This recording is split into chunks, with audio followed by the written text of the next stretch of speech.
SS Culture, Volume 5, Germanic, First Millennium, translated from original SS publications. Introduction. SS Culture, Volume 5, Germanic First Millennium is translated from original SS publications.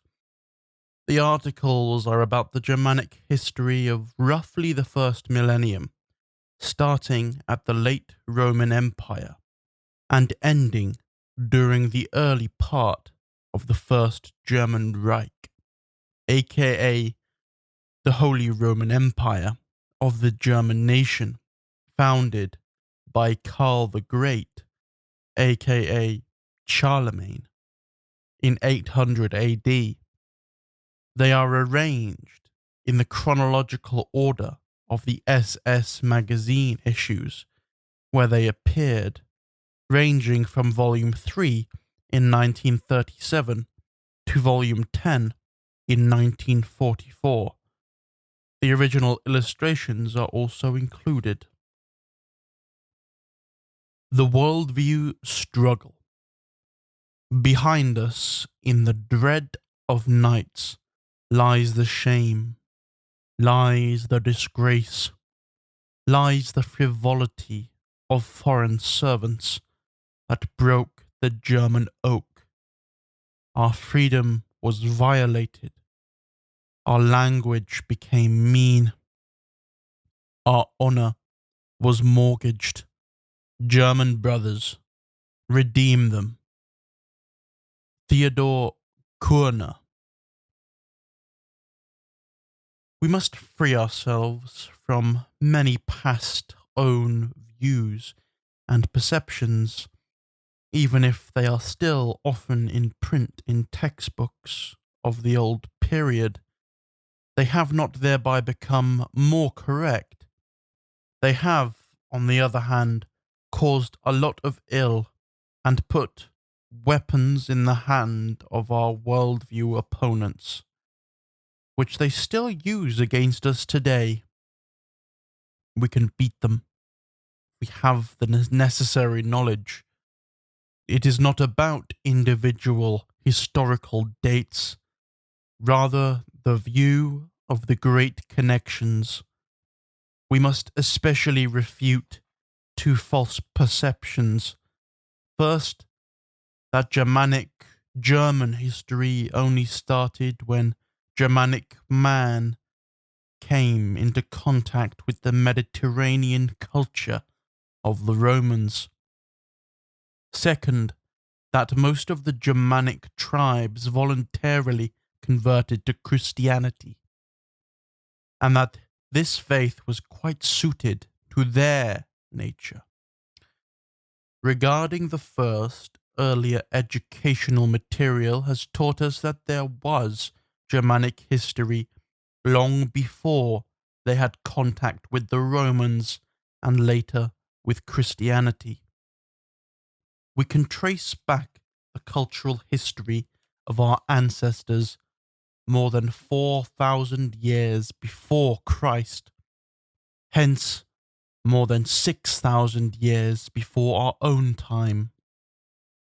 That we know less about the actual history is only because we lack the earlier written accounts, and we are hence solely dependent on findings and excavations and what other folks report about Germanic man.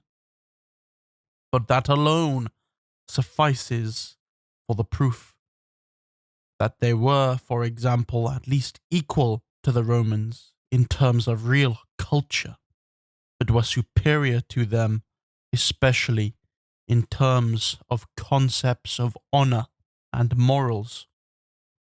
We truly do not have to be ashamed of our ancestors. They were not wild men. They also did not adopt Christianity for the sake of allegedly higher moral values. We thus come to the second point. Many Germanic tribes did indeed voluntarily convert to Christianity, But why did they adopt the new teachings if they did not completely correspond to their views? The correct answer was in the past prudently not given. More or less always, the leaders and high ranking were the first to convert. For them, there were many reasons which had little to do with the faith. Only so did they, alone or with their followers, enter the Roman Reich and its service. It was simply a step of political cleverness to then adopt the state religion, especially since it was presented to Germanic man in a significantly modified form, adapted to their nature. These reasons became more important when Germanic man no longer entered Roman service individually or in small groups, rather formed his own states on the basis of Roman law, and hence come into close contact with the Christian Roman populace.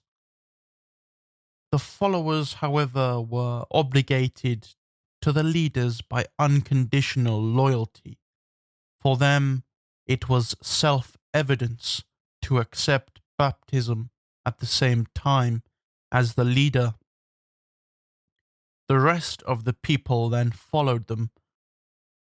The church then had the opportunity to step by step take back the concessions to German folk feeling and to take up the struggle against the remnants of pagan superstition. In the previous issue, we learned of the Germanic treks and their first collisions with the mighty, organized state of the Roman world empire. In order to survive against this power, they had to give themselves a firm state organization. However, alien institutions and views were thereby brought into the Germanic tribes, which indeed enabled them to create states too, but at the cost of the folk substance. That meant that the folk that had to bear the state was weakened, and soon the state too collapsed as a consequence. We already learn this from the example of the Roman world empire, which was composed of a mixture of folks, infiltrated by Germanic man, and soon had to capitulate as a state. We then learn it as well from the example of the Germanic states of the so-called folk wandering period, which collapsed from the same causes. We see it especially in the Frankish state, which could nonetheless, before its fall, perform educational work on the Germanic tribes of today's Germany. That later enabled the formation of a German state. The struggle for the preservation of a healthy folk and at the same time a strong state which can secure the life foundations of the folk is something we will be able to follow through the whole subsequent course of German history. Here we will see how the Germanic states, and especially the Frankish state, used foreign Roman Christian concepts in order to above all strengthen their own power, but later fell victim to precisely these forces. More than from the successes, we learn from the mistakes of the past. Germanic man? Barbarian? The bear hide.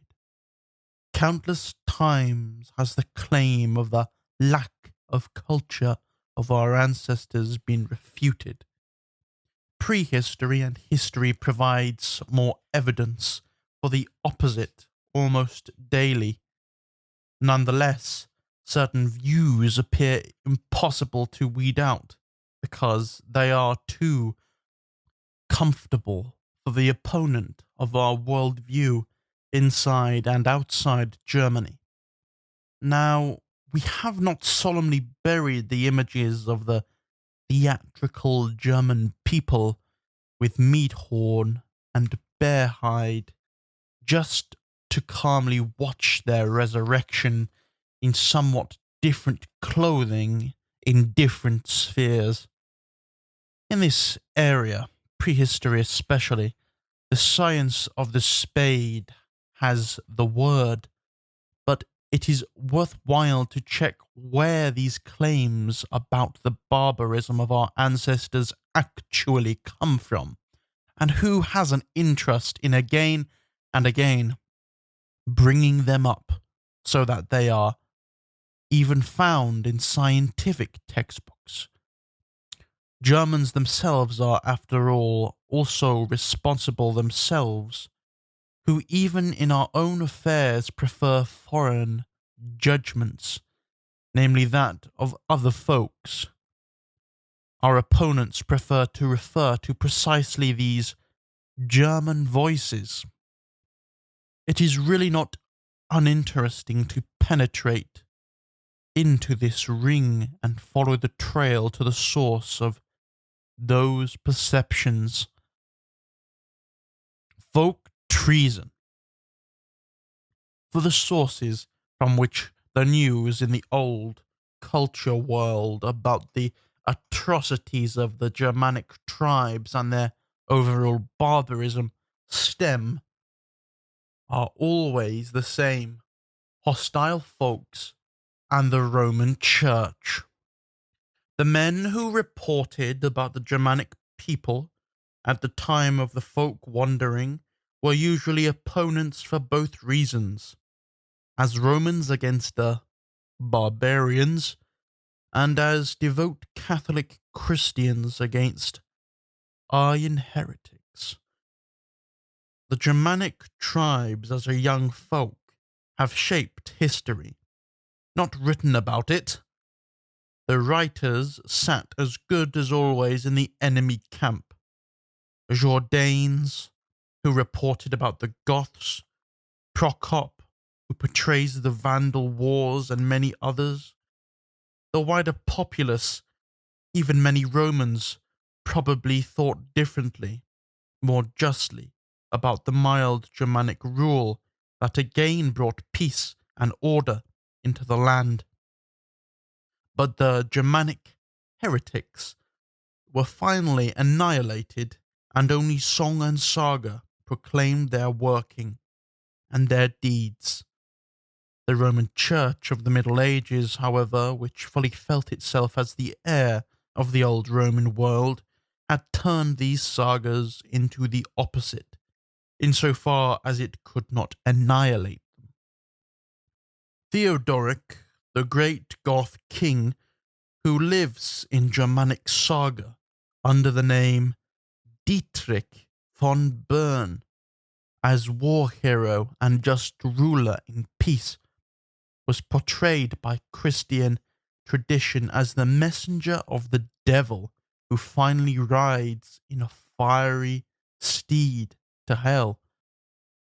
The Hun king Etzel, who in the Nibelungenlied appears as brave and just, is the scourge of God and the firebrand of the world in Christian legend. Ludwig the Pious, Kaiser Karl's Charlemagne, weak son, had in Christian eagerness all the old Germanic heroic songs he could get his hands on burned as heathen. From then on, only the Roman Christian view of history was valid, and to that belonged as iron piling the fact of Germanic barbarism multiplied by the experiences the Roman envoys had had with Germans not eager to convert. For example, Saint Boniface, Germany's apostle, asks an abbot friend for prayer assistance because he endeavors among the wild and ignorant tribes of Germania and plants the seed of the evangelism. His letter to Abbot Huetbert in England from the years 746 to 747. In another letter, December 722 of Pope Gregory II to Carlman, he speaks of the Germanic tribes caught in errors and ignorance, just how decisive the Roman Christian view became for the evaluation of people and their actions, and how far they could dare to step forward is proven no more clearly than the fact that, hardly 10 years after the death of Kaiser Karl, a monastery poet had the Kaiser burn in purgatory, where, as punishment for his not always Christian lifestyle, a wild beast ate his stomach.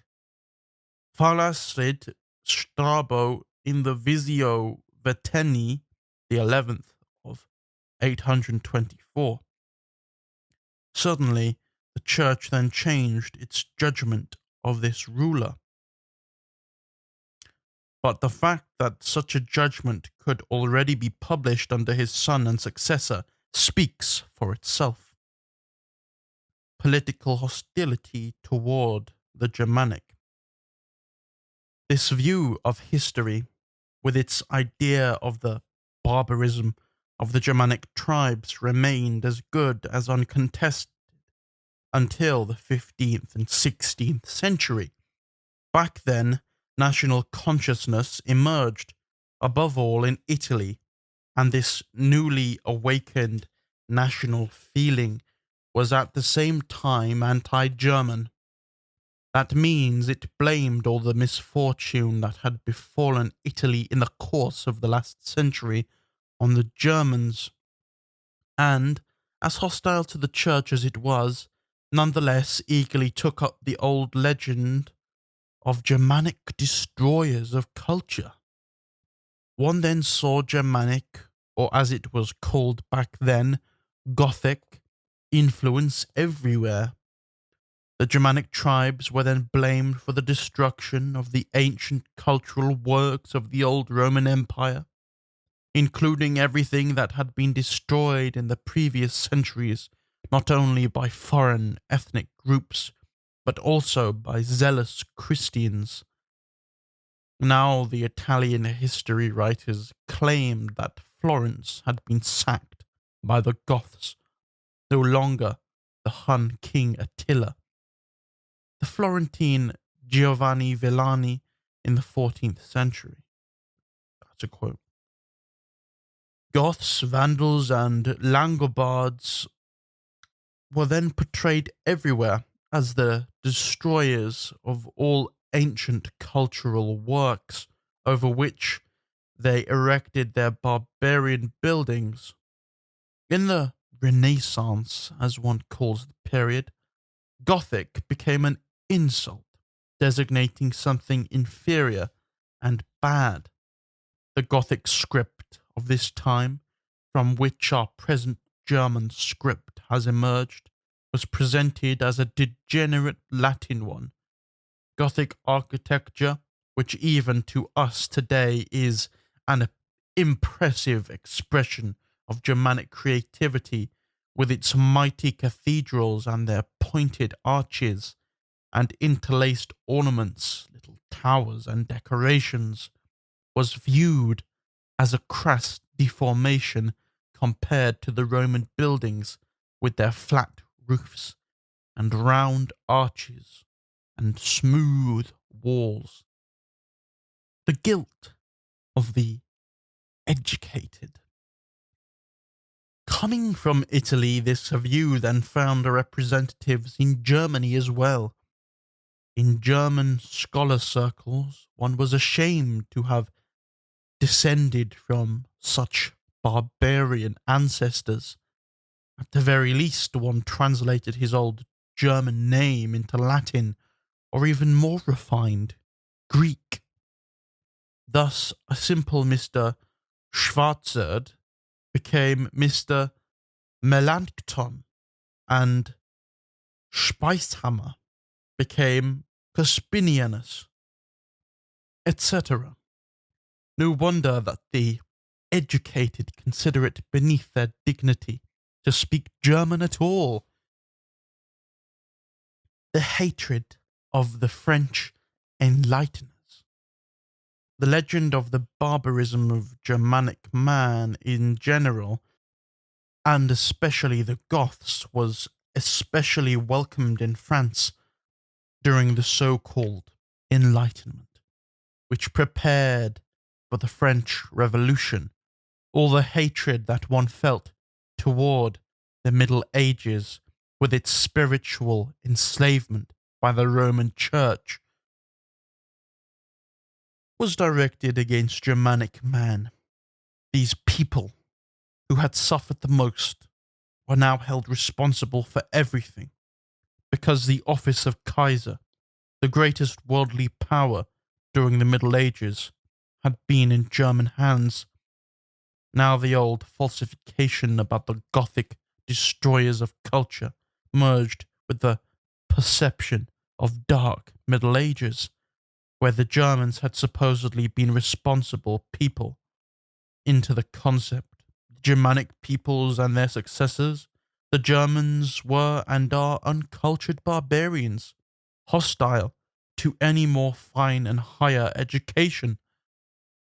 They had once destroyed the Roman high culture and in its place erected their horrid buildings. The Germans had then for centuries held all the other folks under their rule and assumed an unbearable domination. At the same time, the educated man in Germany spoke and read only French. German was the language of the peasant and other inferior people.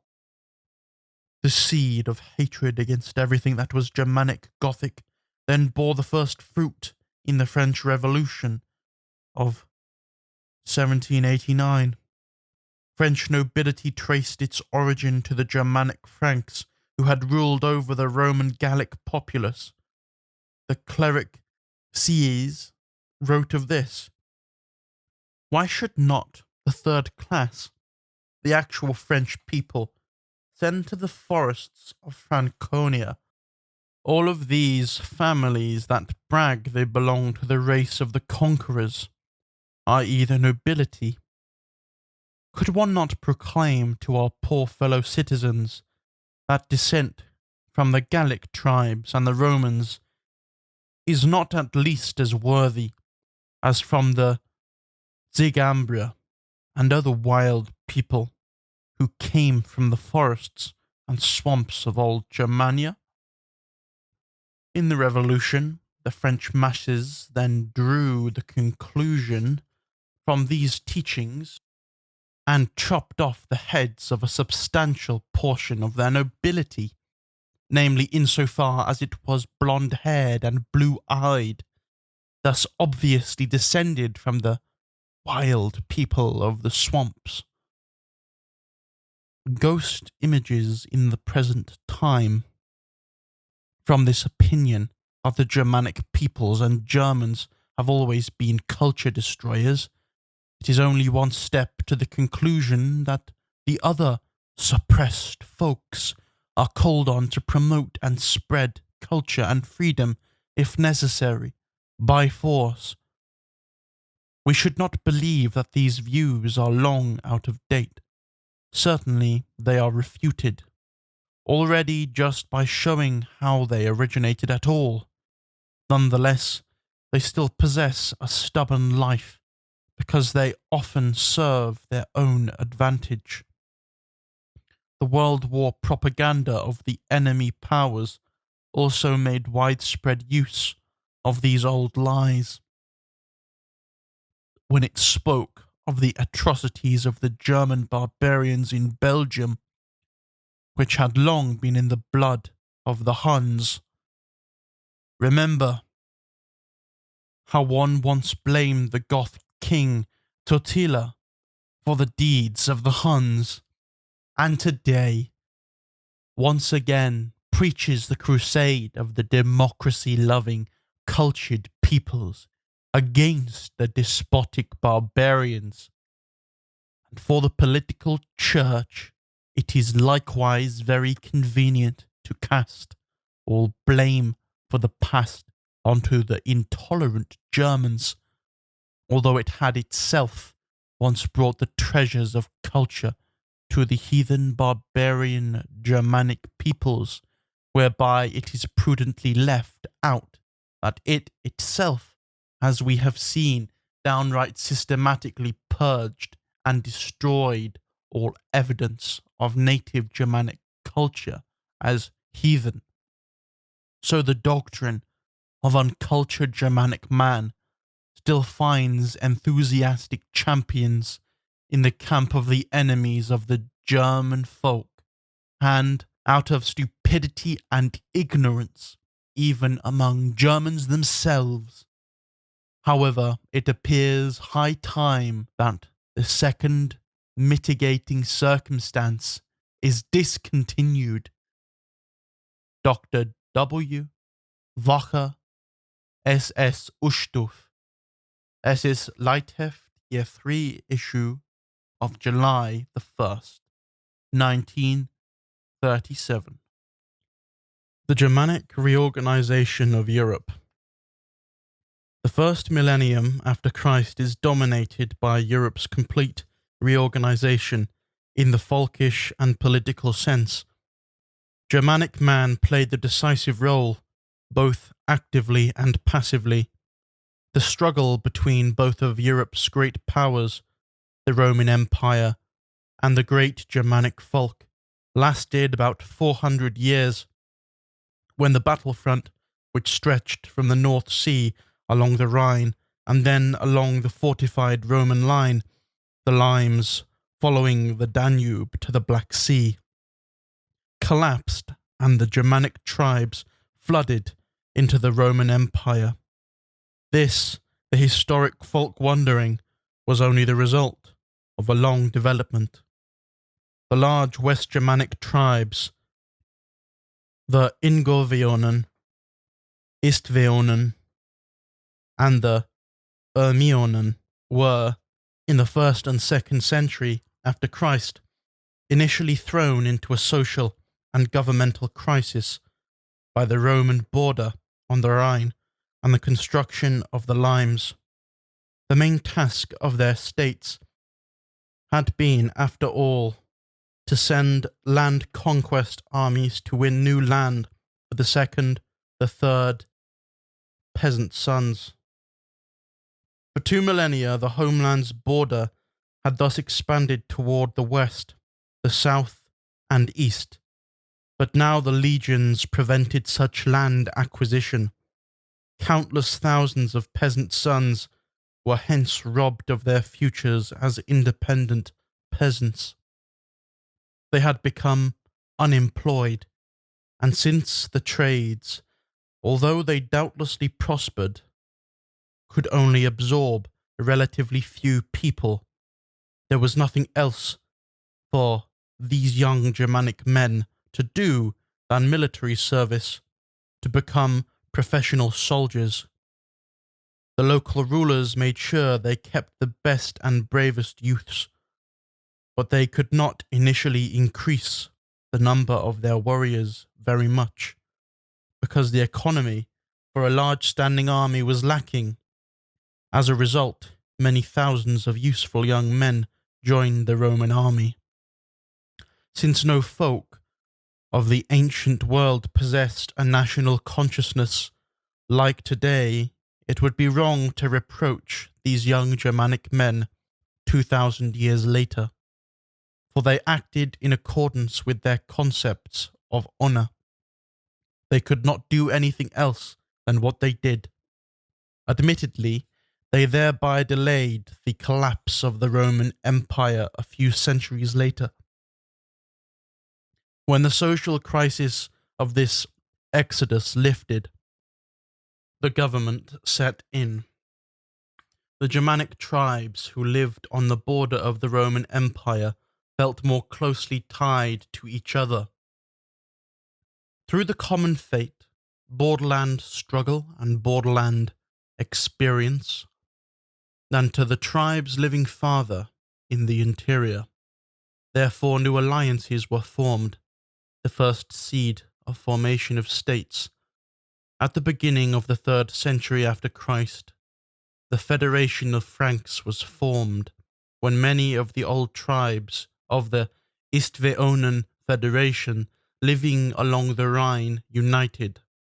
South of the new Federation of Franks emerged the Federation of Alamanen, from tribes of the Erminonen Federation. In Germania's interior, many tribes of the former Ingveonen and Istveonen Federation united. Among them, the Chauken, the Cheruskia, forming the Federation of the Saxons. Part of the Erminonen formed the large tribe of the Thuringia. Another consequence of this development was that the rulers and kings, now primarily due to their mighty followings that formed standing armies, had become much more powerful and influential than before. These rulers and kings were compelled, in order to maintain their followings, to practice certain politics. It went in the direction of compelling the Roman emperors to pay them annual tribute in gold. From the 3rd century after Christ onwards, the emperors again and again purchased peace from the Germanic rulers with gold. The East Germanic and North Germanic tribes did not initially suffer from the lack of land that caused the West Goths so much worry. They could acquire as much new land in Eastern Europe as they needed or wanted. Therefore, the great tribe of the Vandals expanded the borders of their homeland through war to include a large part of present-day Hungary. The Goths, who had come over from Scandinavia to the mouth of the Weichsel, wandered at the same time, around 170 AD, to southern Russia and the Black Sea, where they founded a mighty empire. In the 3rd century, the Gepiden came and settled in present-day Transylvania. But among these great tribes, too, the power and prestige of the rulers grew above all, because these men had proven themselves in constant war, and in order to defend the newly acquired homeland. Thus, for different reasons, but with the same success as by the West Germanic rulers, had to create small, standing armies. In the empire, meanwhile, due to the constantly progressing race mixing, the old governmental, political, and military power was on the decline. The army no longer consisted of the original Nordic Romans, rather of mercenaries from all folks and races of this huge empire. The bad blood of the Orient dominated more and more. Even the emperors no longer came from the old Roman clans and families. Rather, they were raised onto the shield by legions in Asia, Africa, and European lands. At the end of the 4th century after Christ, racial decay had made the Roman Empire ripe to fall. Around 370 AD, coming from the east, the Huns appeared in Europe and overran the mighty empire of the Eastern Goths, whose great king, Ermanarich, committed suicide. One had honoured these Huns too much with the claim they had forced the Germanic tribes to flight and wandering, thereby igniting the historic folk wandering. Actually, not one Germanic tribe had fled its old homeland, withdrawing before the Huns, and sought a new one. The collapsing Roman Empire had been one of the causes of this folk wandering, but not the Hun assault. In two great waves occurring in 375 AD, an event that has led to Europe's reorganization. Initially, some of the West Goths crossed the Danube due to a religious schism. Their leader, Fritigern, destroyed the army of Emperor Valens at the Battle of Adrianople, 378 AD. The rest of the tribe followed over time and, under King Alaric, initially crossed the Balkan Peninsula and then went to Italy. Alaric was the first to conquer the city of Rome, the capital of the world, in 410. For about 800 years, no enemy could take the city.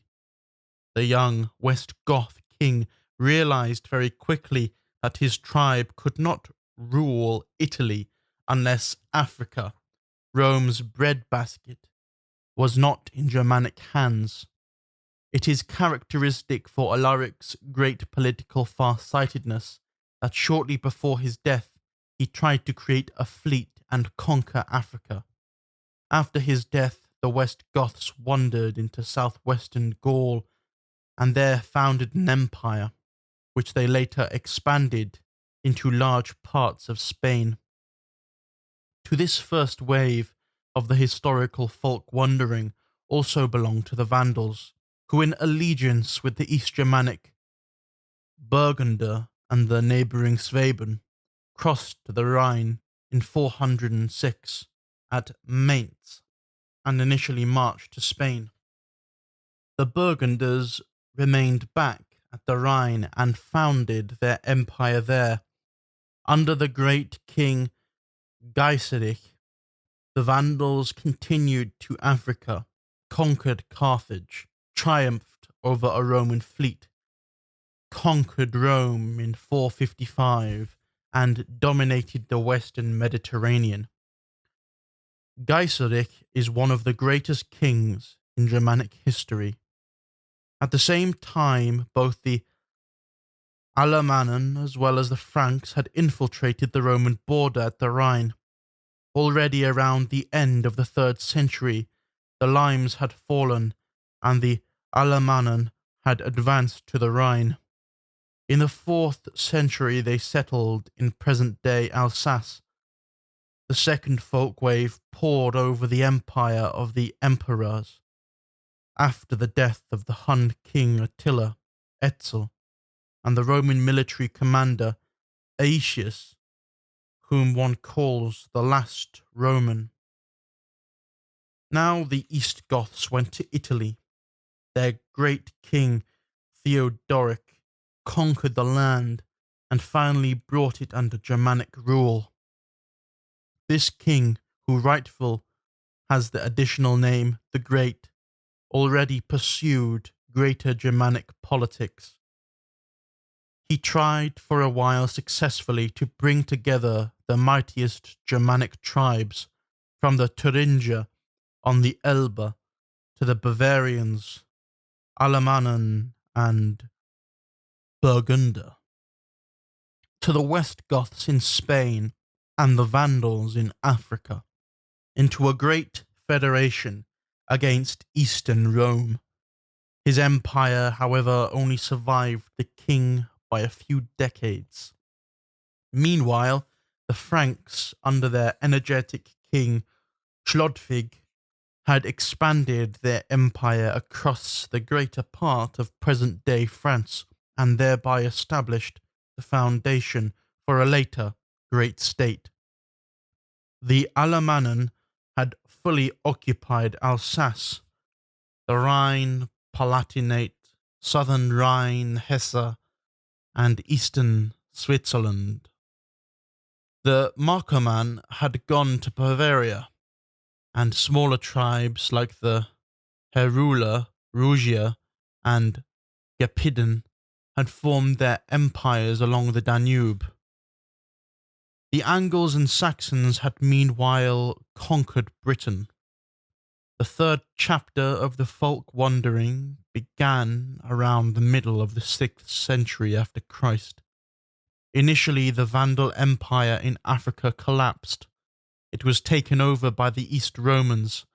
Then the Burgunder and Thuringia were defeated by the Frankish king. Finally, the East Goths went under Totila and Tasia, fought their heroic war, which ended with the destruction of their empire.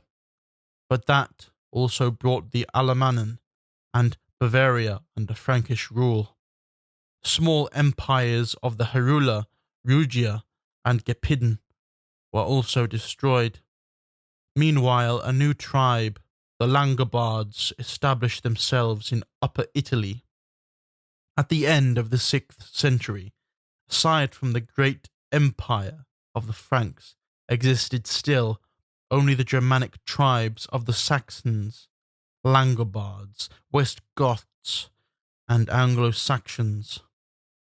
The West Goths fell to the Arabs in 711, the Langobards in 781, to the Frankish king Karl, and the Saxons in 804, to the same king who had meanwhile been crowned emperor in Rome. Of the Germanic tribes outside of the Frankish Empire lived still only the Anglo-Saxons and the North Germanic tribes called Vikings and Normans, who from the 9th century onward made world history, and through their discovery of distant lands like Iceland, Greenland, and America, became famous. SS Lightheft, Year 3, issue of July the 1st, 1937. The Frankish Empire, the New Order. Odd were all of them, these Germanic states that had emerged from the 4th to the 6th century on the soil of the Roman world empire. From the coasts of the Black Sea to the Straits of Gibraltar. Odd not only to us today, but also to the people of that day. Germanic war kings who celebrated their court feasts in the shade of African palm trees, who received delegations wearing the official Roman Byzantine garb in Rome and Ravenna. West Gothic war nobility whose land holdings were far in the south of Spain on the Guadalquivir shore, sailing from Carthage, the great war harbour of the Vandals. Small, swift sailboats from Geiseric's old fleet crossed the Mediterranean, manned by more sailors, commanded by Germanic leaders in a constant pirate war with the Byzantines. The world had reversed its face. What had in the past been Roman had become Germanic, or at least it seemed to have become it. The settlement of the Franks. In this new order, the Frankish Empire was also just one of the Germanic states. Its counts and rulers were formerly in Roman service, because there was practically nothing else the Roman Emperor in Byzantium and his regions could do than recognize the existing situation. They formed alliances with one of their Germanic neighbors and fought the others, however the moment demanded. Nonetheless, this Frankish Empire possessed other opportunities for development than the other Germanic states, and was then the only one of these to survive the collapse of this Germanic world in the Mediterranean region. For the distance between the basin of Paris, the new centre of Frankish rule, and the shores of the Lower Rhine, the Franks' old home, as well as between Trier and Lorraine, was vastly shorter than, for example, the distance covered by the Vandals from the north coast of Jutland to Africa, or by the Goths from the southern Sweden to the Black Sea. The Franks' living connection to the old ancestral seats was never severed, not even after they advanced across the Loire. In the north, by the great forest from Cambrai to the Maas, in a wide front leaning on the Germanic settled east. In this new land, too, today's France, the Frankish Germanic settlement was stronger than one wanted to believe earlier. Not the present language border between Frenchmen and Germans was the border of the ethnic settlement, beyond which the Franks had supposedly formed only a thin ruling crust over the subjugated Gallic Roman populace. Excavations prove that even in the Paris basin, a relatively thick Germanic settlement had taken place, and that the later language border had not formed until the 9th century as a retreat line, beyond which in the west a wide dual language zone existed. This retreat line eastward, of more than just linguistic importance, was an advantage the Franks had over all the other Germanic states. At the same time, however, it also influenced the Frankish kingdom and the Frankish state. The Frankish state. The Romans had a state with bureaus and officials, a wide mass of civilian population and a standing army, a state that provided everything: protection and education of the population, foreign affairs and religion, and the punctual collection of taxes. It only lacked one thing: a single common folk.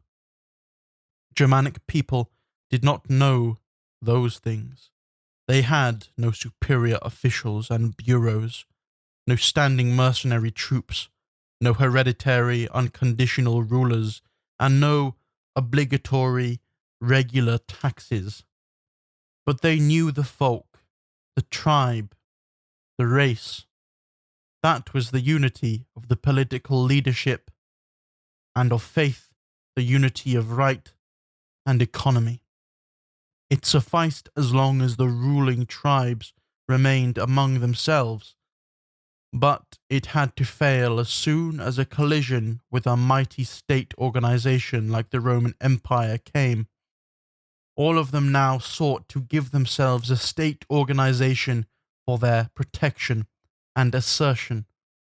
Without reserves and without supplies, the folk was thus worn down and disintegrated until the state had finally been created, as was fully proven by the example of the Vandals as well as of the Goths. The education towards statehood also cannot be completed in 1 or 2 generations, but the others were not given the time, and there was nobody there to take up their experience and their legacy. The Frankish state, too, finally collapsed, but it had done a lot of educational work on the Germanic tribes in the east and created the prerequisites for the final emergence of a German state. Certainly, this was at the price of the greatest sacrifices of the best Germanic blood. The shift of power eastward. We should not apply modern standards to this Frankish monarchy. For his Germanic people, the king was only the mightiest of the provincial leaders, only in war unconditional commander. For the Roman subjects, however, he was the master, one way or another, as a conqueror or as the emperor's representative. It was obvious that the king would try to establish an unlimited rule, a rule by officials, even where he did not have house rights to do so, namely towards his Germanic warriors, that he could not do that without opposition and struggle is obvious. Still, another factor comes in. We see that Even in the west of the empire, in today's France, a strong Germanic settlement had set in. Germanic people lived there, mixed in with the original foreign races, Gallic Roman population strata. This greatly simplified the implementation of unconditional rule. It was different in the east of the empire. There, the Romans, the example of the original central rule by officialdom, were lacking. Here, the Germanic people lived according to their old provincial constitution, with their old provincial leaders at the top. Here was no place for the almighty king. It follows that the struggle was less about establishing the unconditional king's power over all Franks in the empire's territory, since this had been achieved relatively easily among those living mixed in with the Romans, than to impose this rule above all on those in the east. But they dug in behind their provincial leaders, their nobility. Thus began the struggle between nobility and king. That means Germanic peasant state concept against monarchistic centralism along the Roman model. On the basis of the power relationship in the empire, it was a struggle of the east against the west, the seat of the king's power, of the Merovingia. Decades of civil wars brought victory to the nobility, or more accurately, to the mightiest and most influential house of the Carolingia. Two far-reaching consequences were the result. The king received in the form of the major domo a superior advisor who practically managed imperial business. However, their system was not fundamentally changed because, given the colourful composition of the empire, that would have led to its dissolution. Second, since this nobility had its power base in the east of the state, the centre of gravity of the Frankish Empire also shifted from the Romanic to the Germanic area, from Paris into the lands between Mars and Mosul. The imperial palatinate at Aachen finally became Karl's, Charlemagne's, favourite. At first, however, this mighty noble house of the Carolingia had not yet achieved sole rule. It only led the government for and in the name of the deformed royal house of the Merovingia. It yielded the sword for the impotent king in order to, at the front of the Frankish army, protect the empire. The most outstanding achievement was the defeat of the Arabs, who, following the Prophet's green flag, crossed the Straits of the Gibraltar to Spain, and from there, after the annihilation of the West Goths, broken into the Frankish Empire. The great blow came in 732. The Arab army was destroyed, thereby deciding that the development of the Occident would be in the sense a Germanic and not an Arabian culture.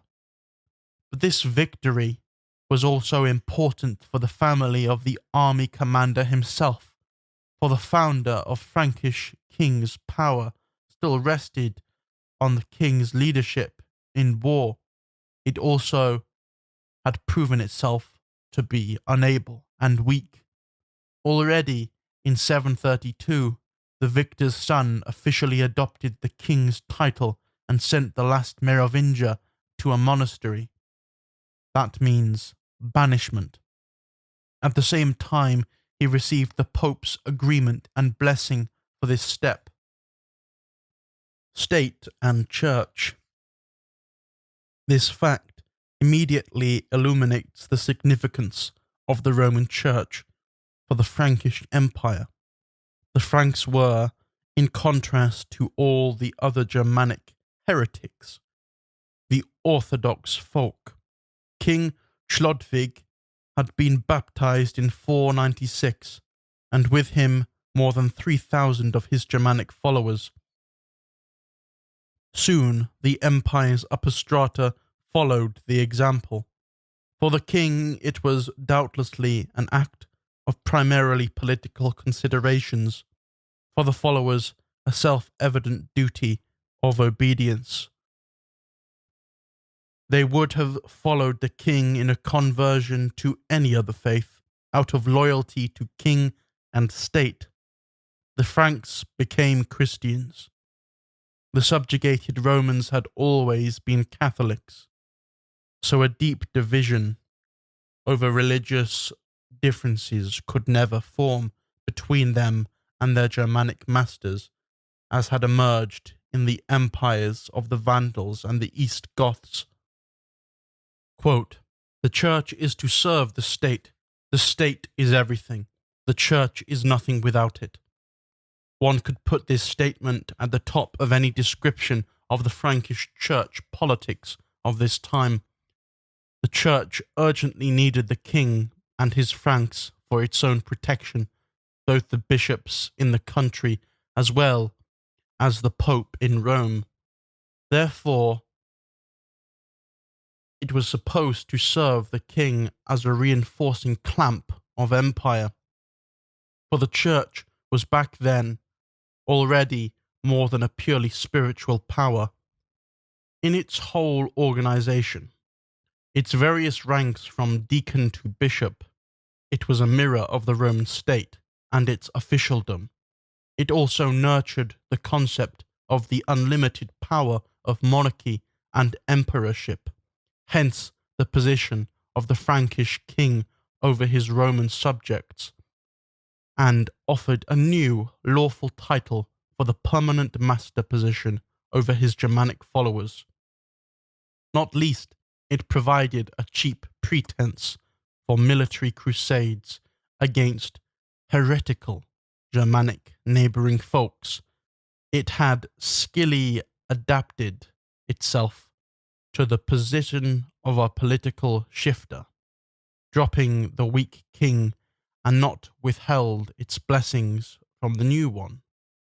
No wonder that the Carolingia continued the church politics of their predecessors. In the interest of state unity, the church was also allowed to missionize, to convert heathens. For even centuries after Chlodwig's baptism, broad segments of the Germanic peasantry had remained far from the church and had become baptized Christians who believed that sufficed to fulfill their loyalty towards their leader, but otherwise took precious little interest in church affairs. At first, all of this was still done for the state, which then, however, left the soil whence it grew, the Germanic folk. The education of Germanic man toward the state followed the detour of Christianity, as if the state had been its own purpose, and not rather the means for the folk to maintain its ethnic uniqueness among foreigners. The church later tried to totally exterminate the paganism of the Franks and struck the roots of native Germanic cultural life. For faith and right, culture and economics were a unity that was then split in favor of a strong state.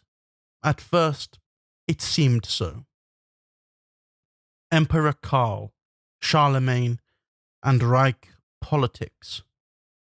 With Karl, the development reached its zenith and conclusion. To him did the Frankish Reich owe its greatest expansion. In order to secure the old body of the Reich, always new regions were established, forward as mark, border country, as well as a chain of forts around the core of the fortress. Many of these acquisitions are the first great step on the path of later Eastern colonization. The Sorbischer Mark was also supposed to protect the empire against the Slavs east of the Saale, the Nordmark, Danish mark, which, however, was only later built up, the Ostmark, roughly present day Austria, the Mark Kärnten in the south, and beyond that, the Mark Friol to the Adria, and the Pannonish Mark, roughly encompassing the modern land of present day Hungary, to the Theiss.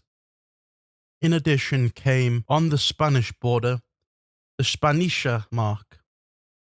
Karl's imperial administration was less centralized than that of the Merovingia, built on provincial counts who had less the character of officials, rather much more of vassals personally sworn to the ruler. Over them stood special agents, the king's envoys, who had the right to intervene everywhere. The dukes were ruthlessly eliminated, above all as tribal dukes. Only the title remained.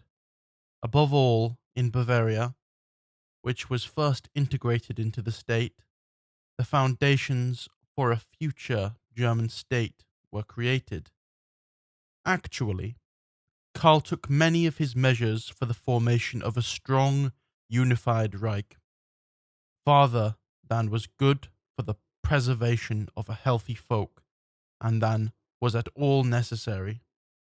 His state was supposed to basically rest on a Germanic foundation, but in order to build it and to force together the resistive tribes, he often used means that weakened the folk's strength itself. Church politics. To them belong his more than 30-year-long war against the Saxons, which was conducted with great bitterness and without regard to the sacrifice. Finally, the Saxons, under their heroic king, Duke Widukind, had to bow to Karl's power.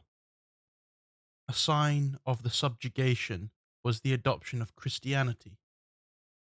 The cross was supposed to become the unifying symbol of the Reich, just like the Germanic tribes had earlier come together in a peaceful community around something holy to the pagans.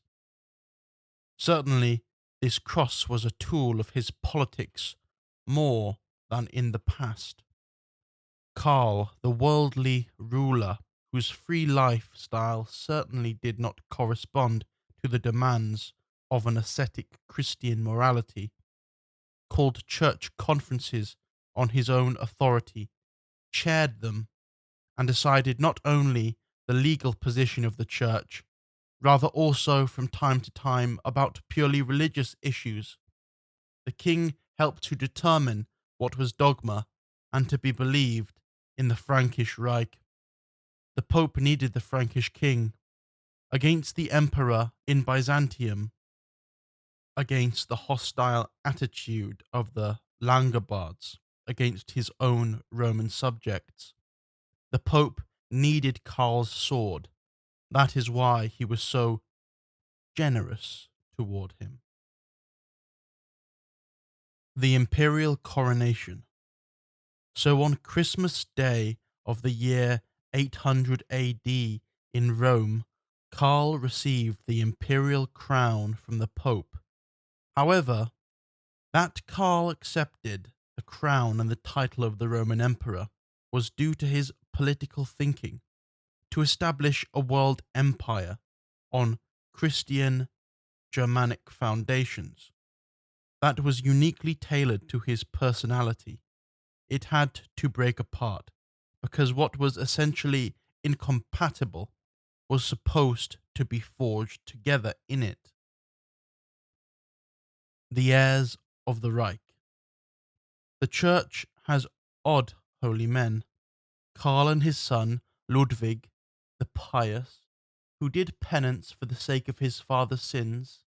It is indeed noteworthy that Karl, being made a saint in 1165, was the work of Friedrich Barbarossa, who in imperial politics as well took the Franks as a model.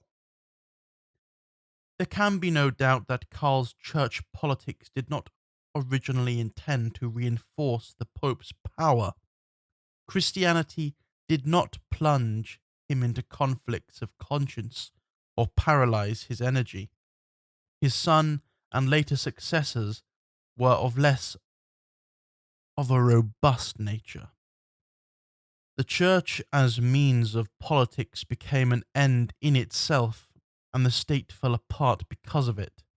The land exhausted itself in civil wars, the Reich divided. In the east, what was later Germany, and in the west, what was later France. In between was a wide stretch over which the states and later both folks, Germans and Frenchmen, have fought for centuries. Out of state churchdom, however, emerged a greater church state, for whom Christ's regent in Rome alone claimed supreme rule.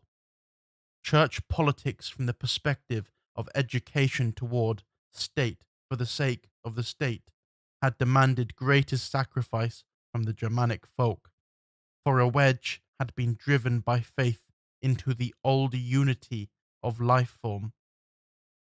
It has continued to have an effect to the present.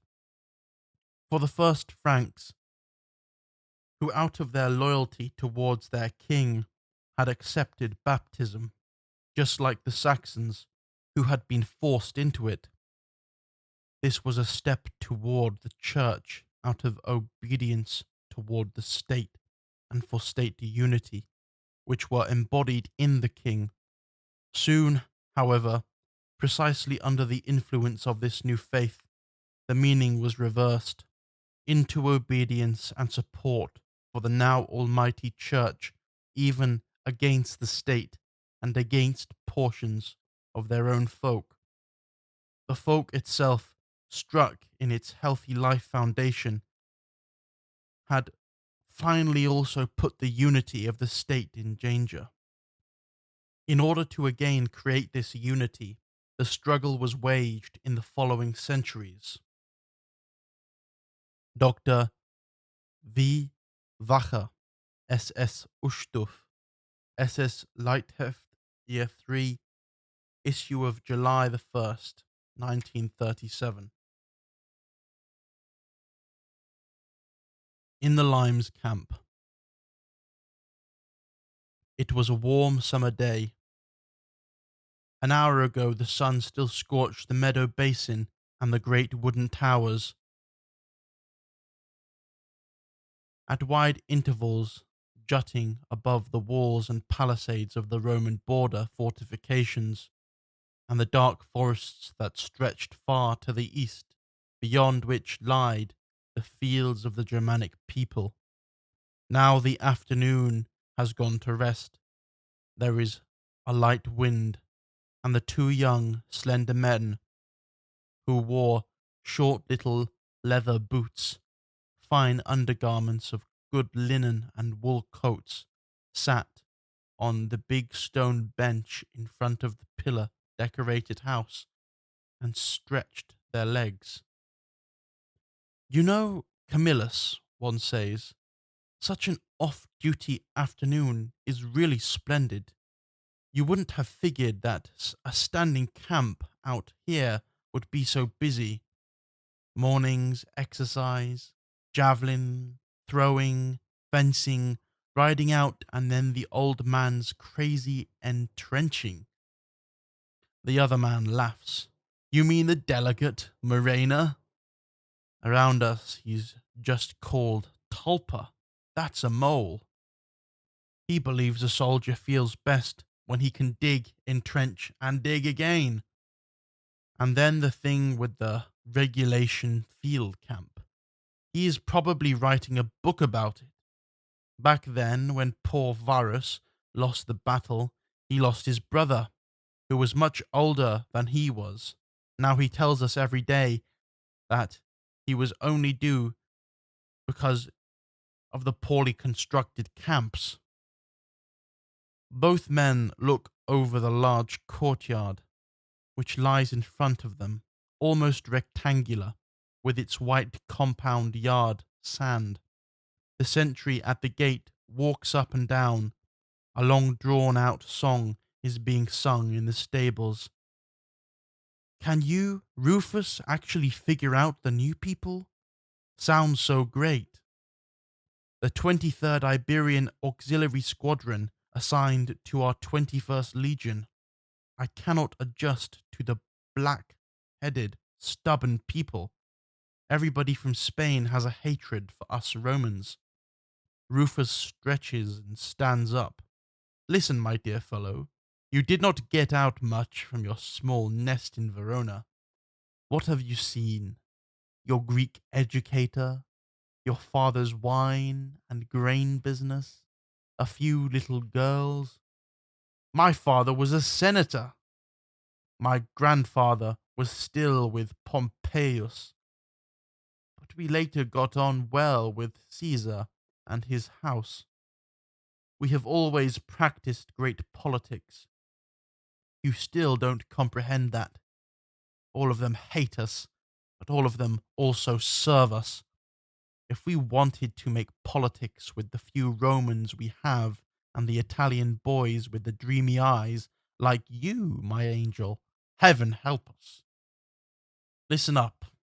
Last year, I saw in Castra Vetra, Xanton, 4 detachments of Belerian bowmen and slingmen, an auxiliary squadron of heavy Celtic cavalry, at least 4,000 Germanic foot soldiers and riders, naturally not from the area, in Collinia Ubiorum, now known as Cologne, where the fat Ubier live, those comfortable caricatures of Germanic men who have made themselves rich from sales to the Roman army, so that their stomachs burst. At the time I passed through there were Sarmatian cavalry detachments, African foot soldiers, Celtic auxiliary squadrons, Rhaetian infantry, and all kinds of Germanic men. That was where, in part, the poor 17th, 18th, and 19th legions had stood, the 3 legions that perished in the Teutoburg forest, and which we did not recreate for reasons of tradition, you know. In Mogontiacum, it looks really colourful. A squadron of Phonian light cavalry. The cavalry master, Mr. Monimus Jeromboli, is a really old Oriental swindler. When the squadron is not exercising, it practices trade. Fine people, I tell you.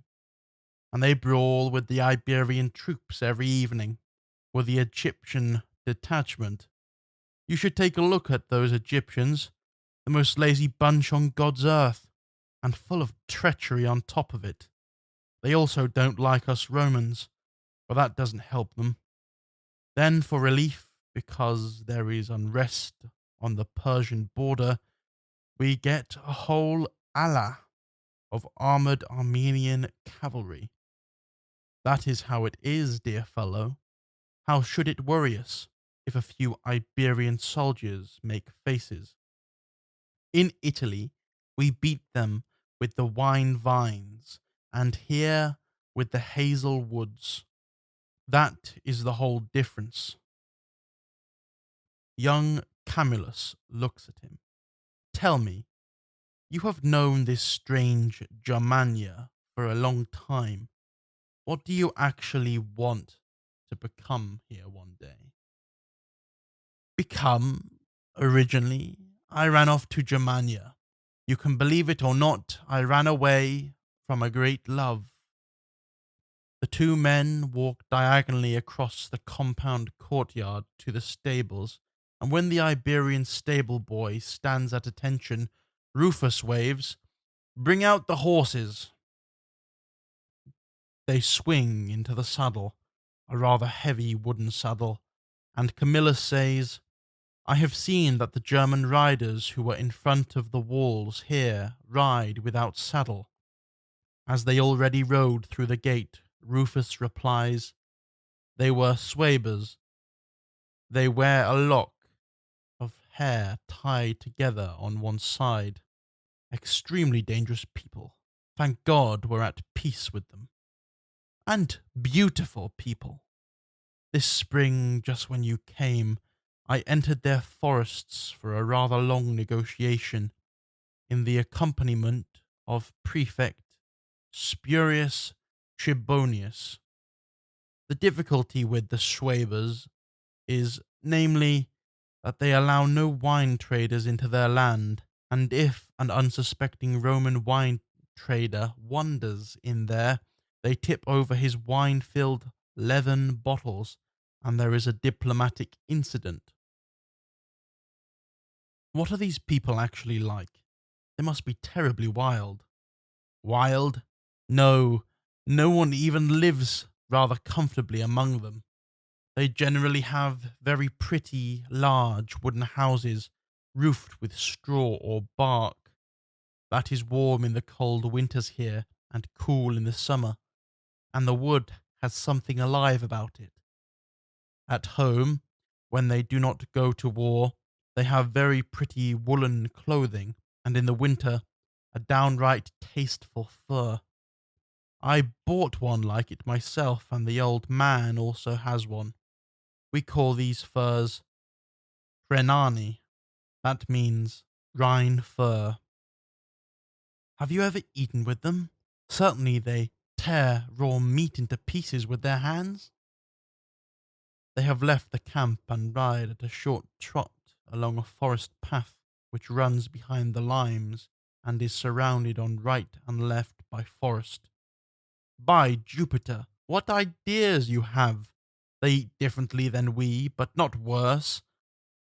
As is necessary for the cold land here, much meat, for, above all, from swine. They take the ham and hang it in smoke. That tastes wonderful. I know that we also buy it for Italy. It is very practical for marches and as provisions for ships, because the meat does not spoil. Naturally, they eat a lot. A Germanic stomach can handle more than we in the sunny south. And girls, you say? There are pleasant girls who work on the farms, who have skin like milk and blood, and a body such as Praxiteles could not make more beautiful. Limbs such as Phidias gives his goddesses, and eyes as deep as the lakes in the forest. Man, you must be daydreaming. Can one get them too? Rufus puts his hand on the young comrade's shoulder. If you ever fall in love with a Germanic girl, then first come to me and talk with me. That can be a matter of life and death. The father, the brothers, the whole clan, in the worst case, the whole folk sets off, if you might try to turn around the little one at an opportunity with some mild force. Many a man has already lost his life that way. The other man looks up contemplatively. Is that really dangerous? It is dangerous to life. The German people over there marry young and see something holy in marriage. Just think, they still light the hearth fire together and nobody laughs about adultery. If somebody seduces strange woman, nobody finds that funny. In those matters, it is very difficult to deal with them. They still think like earlier Censor Cato or the Romans of the old time, who still ploughed their own fields and ate their own turnips and beans. Then your Germanic people still stand in the golden era of which Virgil reports. Rufus is very serious. They stand in a very healthy era. They are generally much healthier than we. They turn out of the little forest where cultivated fields spread out before them. A woman with red hair, large and stout, stands there in the field and waves, with a wide bronze decoration around her neck. Is that a Germanic woman, Rufus? Rufus smiles. Oh no, these here are Britons, Celts, poor devils whom we took from their lands 20 years ago and settled here. Here they have their little villages and businesses, and if the Germanic flood comes one day, there will be nothing else for them to do than to fight on our side. They are upright people, but a broken little folk. How do you mean that, Rufus? They have no country of their own. They have half forgotten their gods. They lose their language more and more, and speak poor Latin. Their best youths are picked out and sent to our garrison troops in Asian Minor or Africa. When they get drunk at night, they often sing the old rough songs about Vercingetorix, who defended Gaul's freedom against us. Otherwise, not much is up with them. Listen, there is peace. Why don't we ride into Germanic country? They probably won't do anything to us over there. Certainly, they won't hurt us, but I am still against riding out. I'll gladly take you along when we have negotiations. The Germanic people are so distrustful that they won't let us get very far. It's better if we ride up the height over there, and I'll show you the land from there. Both men turned their horses. Rufus takes the lead, and twisting paths take them to the top of a sugarloaf mountain whose peak is free of trees. The sun starts to sink golden in the west, and the wide land again lies before them. They dismount, and Rufus and his comrade climb up a tall old boulder.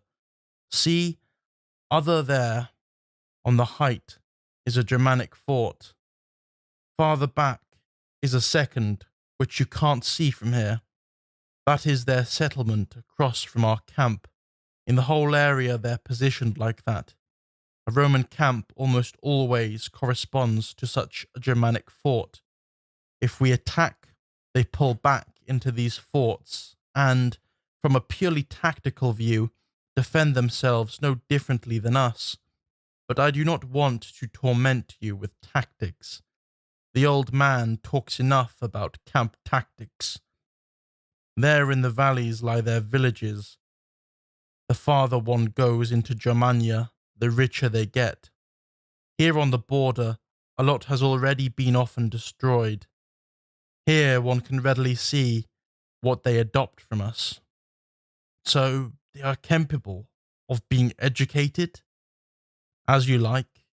They are very self-confident people. Many things that we consider the best in the world, they despise. They want nothing to do with our jurisprudence. They have their own customs, which they take very seriously. They seldom build with stone. In this area, a few have, but it didn't spread. The richer people among them like to buy Roman jewelry, but only what they like. Once a trader wanted to sell small, colourful divine images and other statues here, including ones that are pretty, but indecent. He didn't move anything. Instead, they buy all kinds of glasswares, jewelry, good silverware, and many kinds of practical equipment. But generally, our traders sell less to them than one would think, and we also buy from them grain, cattle, hides, and then above all, amber. When the trade columns come, one can get a lot of amber here. Camillus points to a high mountain on which a fire pillar juts up. What is that? What are the people doing there? That is an assembly place, where they hold court and celebrate their festivals as the year gives them. From there they also send smoke signals when the people are supposed to be called together for whatever purpose. Many of us even understand the meaning of these smoke signals. And look over there, very far in the golden haze, lies the Rhine. You can't see it any more from here, but where the grape hills descend to the river, where the beautiful, deep forests stand on the Mosel, that is where I would like to settle one day. I could have gotten 2 commands, once in Africa and once in Rome. And you did not go to Rome? No, I remained here. I have my reasons for that. The land holds me here, perhaps also the people, and I do not feel comfortable amid the chatter of Syrian traders, Jewish moneylenders, Greek desert philosophers, and the whole pack that call themselves Roman, but no longer has any of the Roman blood and Roman nature, and nonetheless claims to descend from the families of the old free senators, and who crawl on their stomachs in front of the emperor while praising him. I have had enough of Rome, but I am a Roman, my fine fellow. Rome's greatness will be fought for up here at the border. The people over there, with the defiant eyes and light hair, believe that they will take over our legacy. They will attack again and again, and that is why we must stand here on the border. Evening falls as the horses snort in the light breeze that has come up. And now let us ride home, Camillus. Think of this hour. We stand here on watch. We can have it good, power and command, as long as we are young, and when we are old, a pretty house with warm air heating, a bath, light pillars, and deep in the green of the Mosel Valley, or up at Augusta Treviorum, where the land is most beautiful around here. However, if the fates have decreed it and no god intervenes, then we will remain somewhere between forest and field with a hole in our head from one of the long Germanic swords. That is also possible, for a rough land defies everything. But you prefer to go to Rome, right? If I want to be honest, Rufus, yes. Rome, the games, the prospects for advancement, the many beautiful women. Life is easier than up here. And I figure we Romans have fought for many long centuries, and now we can enjoy life. The other man shakes his head.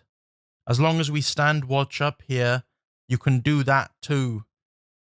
You mean that we not at all worthy of that? The other hangs on his thoughts. Nobody should say that the last genuine Romans went down without honour. You can enjoy yourselves anyways. We stand here and hold the limes as long as possible, and in the worst case we fall. Even poor Varius preferred to fall on his own sword over surrendering. That is the last conclusion of our philosophy. The exit is always open. The Stoic sacrament. If one does not have a folk behind oneself, rather just an army and a state, that one at any rate has the courage to die decently. They ride side by side for a long time as the golden fluffy evening clouds in the sky retreat westward and the night's clouds rise. Then young Camillus asks, do the Germanic people over there understand that somebody thinks like you do? And how they understand it, that is the kind that they have among themselves. Only that over there, almost everyone and everything thinks that way. And by us, well, let's not talk about that. And consider, Camillus, Rome still stands here in the field camp. Here it still holds. Rule, Roman, by command the folks. Spare the subjugated, smash in war the arrogant. Yes, if we also have women who thought so and had children, but so. Rufus takes a deep sigh. We are soldiers. We must hold the line ordered, must defend the limes. We would stand here to eternity if we had women like they have over there, and a throng of children like they have, making noise on their wooden benches. But so, do you know what Juvenal says? Earlier, poverty chastely kept the Latin woman, and the low roof denied entry to vices. Work, short sleep, and hands in Tuscan wool worked hard and rough, and Hannibal, close to the capital, and the men holding watch in the Collinian tower. Now the suffering of long peace strikes us hard. Luxury broke in more horrible than war, and avenged the conquered earth. No infamy lacked, no immoral frivolity from then on. At Rome's poverty disappeared. First, the repulsive gold brought us the morals of the foreigner. Dr. J. V. Leers, SS Osthoff, SS Leitheft, Year 3, issue of July the 1st, 1937. Modern Jew laws, already, by Germanic man. A Jew tax 1,300 years ago. Indeed, it is today known that the Jewish question existed even before the emergence of National Socialism in Germany. Rather that even in the Middle Ages, German peasants and citizens constantly had to defend themselves against folk-destructive Jewry. But very few people know that even 1,300 years ago, a Germanic tribe waged a war of life and death against international Jewry. Unfortunately, we only have sparse information that reports about this first collision between Germanic people and Jews, but they suffice to form a clear picture of the events that came to pass in the Spanish Empire of the West Goths. We are amazed to see that the West Gothic decrees and laws against the Jews are strikingly similar to the Jew laws of the Third Reich, especially with the most recently passed regulations. So, for example, about fortune tax, etc. How did the West Goths come to these Jew laws? During the Imperial Roman age, Spain had been a Jewish stronghold. The Jewish polyp had stuck his arms and suction cups in all economic centres, traffic roads, and public offices. This domination had been broken by the establishment of the West Goth Empire in Spain. The West Goths themselves initially simply viewed the Jews as members of one folk among many other folks who then lived on the Iberian Peninsula. Accordingly, the Jews were treated very mildly at the start of Goth rule, but the West Goths soon had to see that this was a totally different breed of human, which stood apart from the rest of the population, not just through its faith, rather above all through its criminal inclination. The West Goth king, Recared I, was the first to, in 590 AD, pass a law wherein he prohibited Jews from holding slaves, holding public office, or marrying non-Jews. His successor, Sisebut, proceeded even more sharply against the Jews. Naturally, this did not happen, as if often claimed by Jews and even Christians, out of reasons of Christian faith. Rather, this far-sighted Germanic leader, who was portrayed by his contemporaries as exceptionally well educated, kindly, and especially mild in the treatment of war prisoners, was deeply convinced of the harmfulness and dangerousness of the Jews.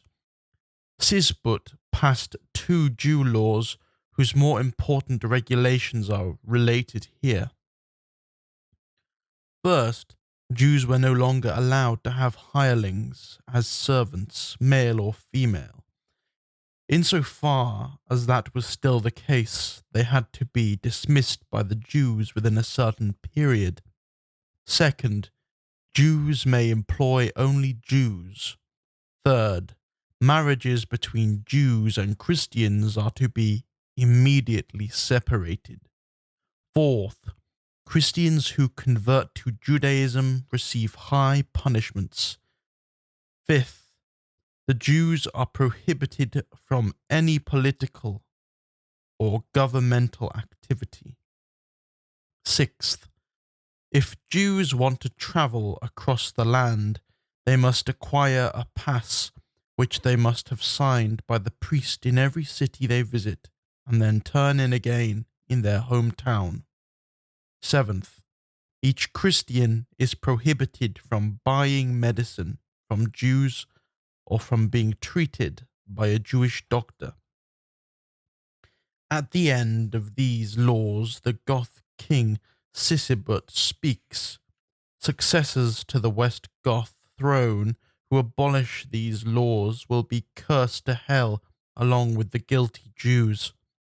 Sisebut only ruled for 8 years.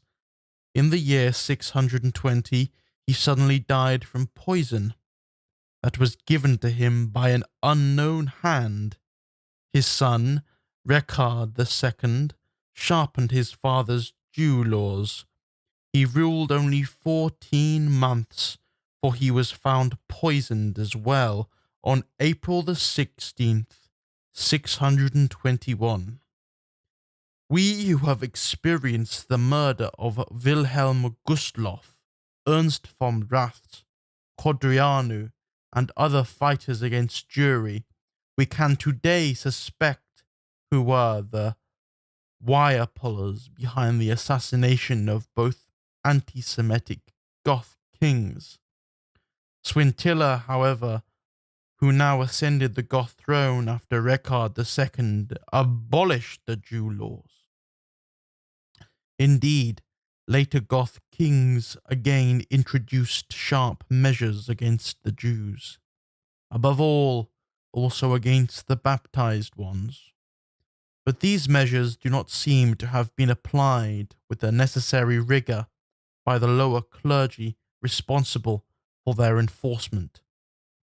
For the degenerate influence of Jewry became stronger, not weaker, in the following period, especially during the inner turmoil that shook the West Goth Empire and reduced the king's power at the cost of Catholic clergy.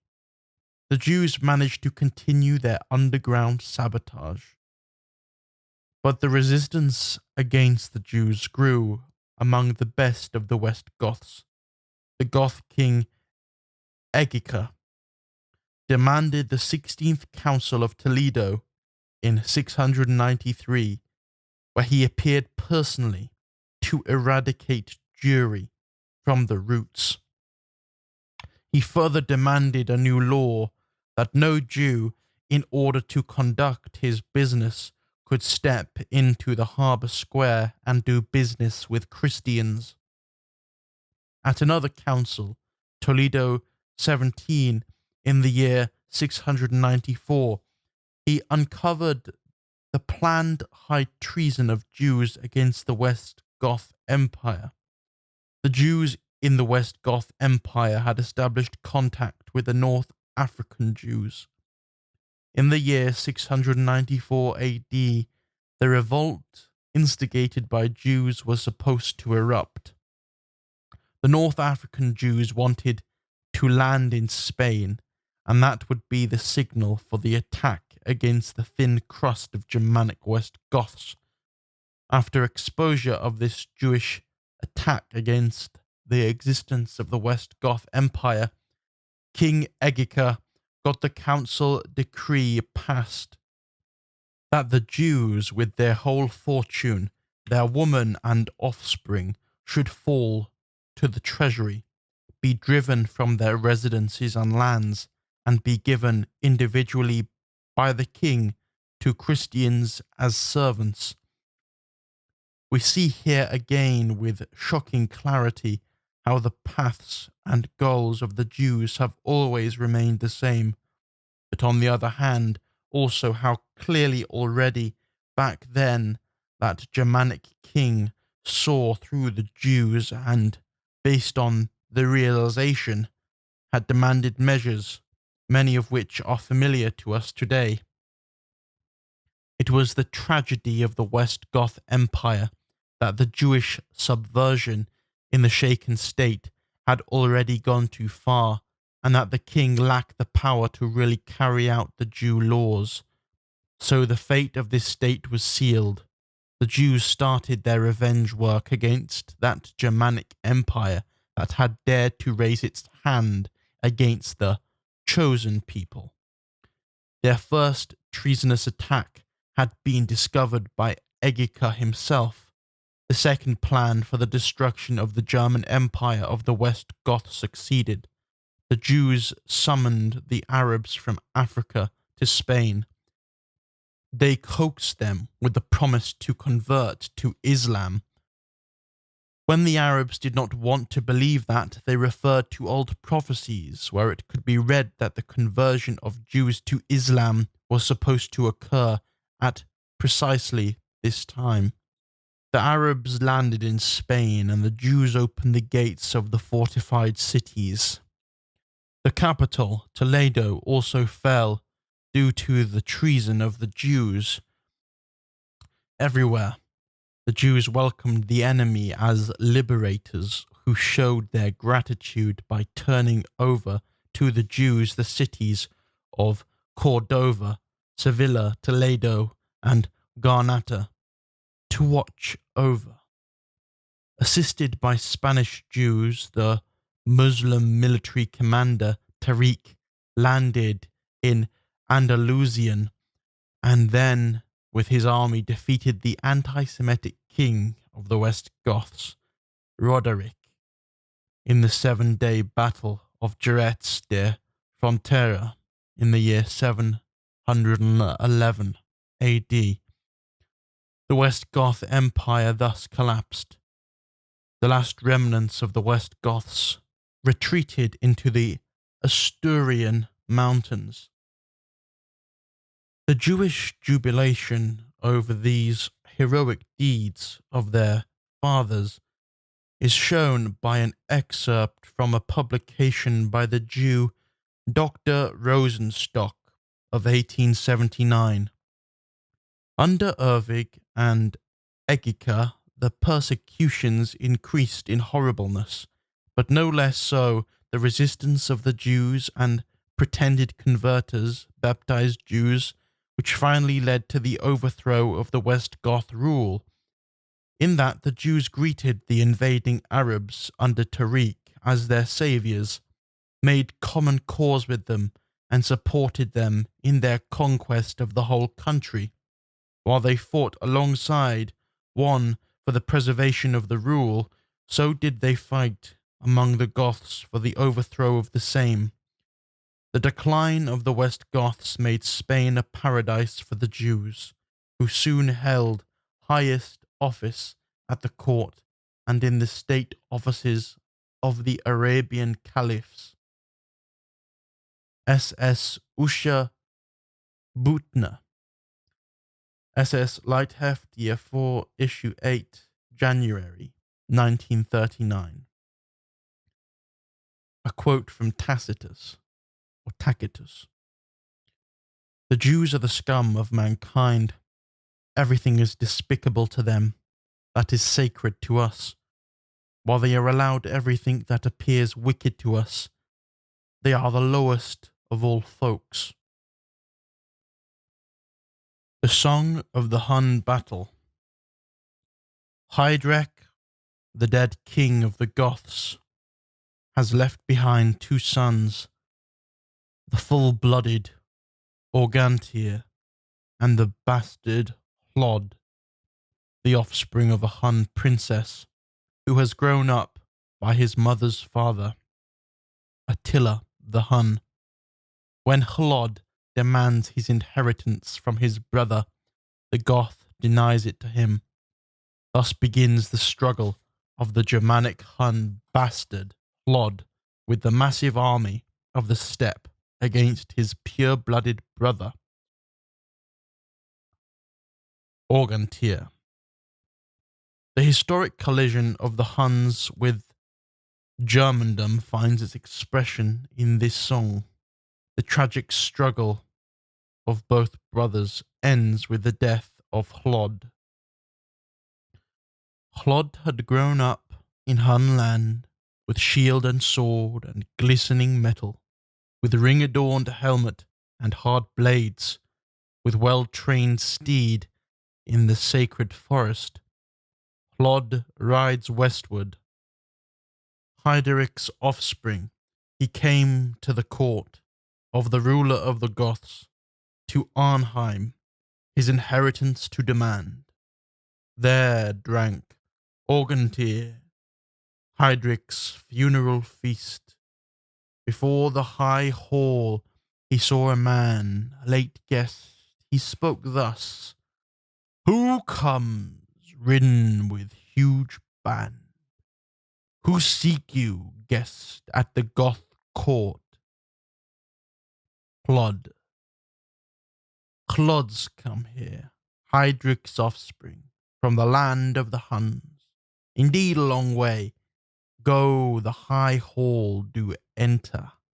Call Organtir, that he gives answer. Noise rises in the hall, the men stand up with their king, the battle eager, each wanted to hear what Hlod would say, and what Organtir would give as answer. Organtir, hail, brother Hlod, enter the hall from love of the father. Drink mead with us to his honor and to our glory, decorated in the funeral feast with all splendor. Hlod, half I want of Hydric's inheritance, of all and arrow, and each penny of cow and calf, and grinding mill of servant girl and servant lad, and their children. The mighty forest that they call Mirkwood, the sacred grave tomb that lies on the military road, the glistening stone on the shore of the Danp, half the castles that Hydric possessed, land and people, and light rings. Organtir said, "Burst, brother, should the shining white shield, cold blades should cross before Turvingen land I have divided, and you, Hun, given half. Give to you I want golden rings, money and goods, all you desire, 1,200 heroes, 1,200 steeds, 1,200 pages who carry the war shield. That should satisfy the son of the maid, a child of the maid, even if raised as king, since the half-genuine sat on the hill as the noble man took the inheritance." Hlodin was angered by this talk and immediately rode off with his men. He told his mother's father, Humli, that he was denied half the inheritance and called a maid's son. Humli became very angry. Then he spoke.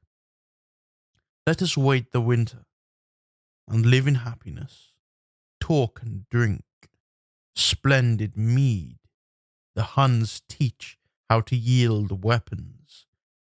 That Into the field we should proudly carry an army I want to arm for you, Hlod, and eager warriors send on a war campaign to the 12-year-old warrior and 2-year-old horse. So should the Hun army assemble. Then they armed an army so large that the Hun land became empty of military able men, and rode toward the Goths. Terror did they spread in Gothland when the Huns arrived. Organtier spoke to his men.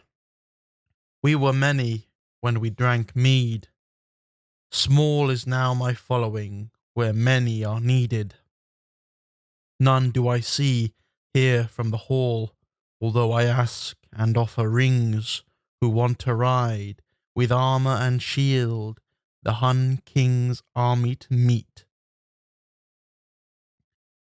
Not a penny do I want to receive, nor shillings of shining gold, but I want to ride with armour and shield to the Hun folk, to bring the war mace. Good weapons did Gizer put on, quick like a youth as he jumped onto the steed. So spoke Gizer to the Goth king. Whither should I the Huns invite for the battle? Organtier. Invite them to the Dilgia on the Dune Heath, at the Jassa Mountains, where often the Goths have battled and proudly won radiant victory. Hlod said, Seize Gizer, the Greitingian warrior, Organtier's man, who came from Arnheim. Humli said, It is not fitting for the many to encircle the one. Sacred is the herald who travels alone. Gizer spurred his steed and rode back to the king and reported that the message had been delivered to the Huns. Angantyr asked about the strength of the Hun army. Gizer then spoke. Sheer uncountable is the band of Huns. Fields and floors are filled by their column. The ground resounds from the hoofs of their steeds. The earth trembles from the number of wagons. The folks there are many, 6 with the enemy. In each folk 5,000, however, in 1,000, 1,300, in each 100, 4 times the heroes. Angantyr took his whole force to the Dune Heath and collided here with a twice as strong Hun army. They battled for 8 days, from early till late, and nobody could count the dead. Day and night new men flowed to Angantyr from all directions, so that at the end he had no fewer than at the start. On the last day the battle was the most fierce. The Huns knew it was about victory or death, but the Goths fought for freedom and fatherland. That evening the Hun army started to waver. Then Angantyr shot ahead from his collected band of warriors into the enemy lines and cut down with his sword whatever came in his path. Men and horses. Hlod faced him, and brother fought brother until the bastard fell. King Humli also died. Now the Huns fled. Fierce went the Goths westward, the hearty helmet wearers through the Huns' lines. The rivers stood and poured over the banks. Into the valleys heaped the dead men. SS Light Heft, Year 10, Issue 7, 1944.